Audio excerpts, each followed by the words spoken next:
Negara anggota ASEAN sedang mengambil langkah untuk menghidupkan semula idea mewujudkan dana kewangannya sendiri. Perdana Menteri Datuk Seri Anwar Ibrahim berkata, wujud keperluan untuk transformasi dalam ASEAN, khususnya dalam sektor kewangan, dan kumpulan itu secara aktif mengambil langkah ke arah itu.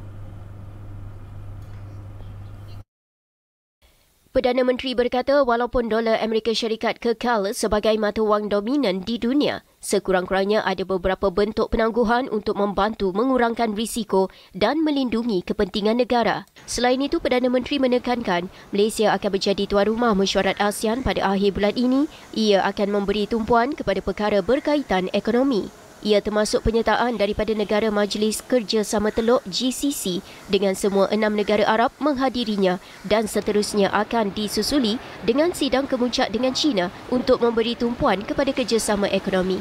Malaysia juga akan menjadi tuan rumah mesyuarat ketua-ketua kerajaan diadakan setiap tahun disertai negara dari Asia Timur, India, Australia, New Zealand dan Amerika Syarikat pada akhir tahun. Perhimpunan itu akan menjadi peluang utama untuk melibatkan rakan dagangan utama ASEAN dan mengukuhkan komitmen kumpulan itu terhadap kerjasama pelbagai hala berasaskan peraturan. Malaysia diterima sebagai negara rakan kongsi BRICS pada Januari 2025.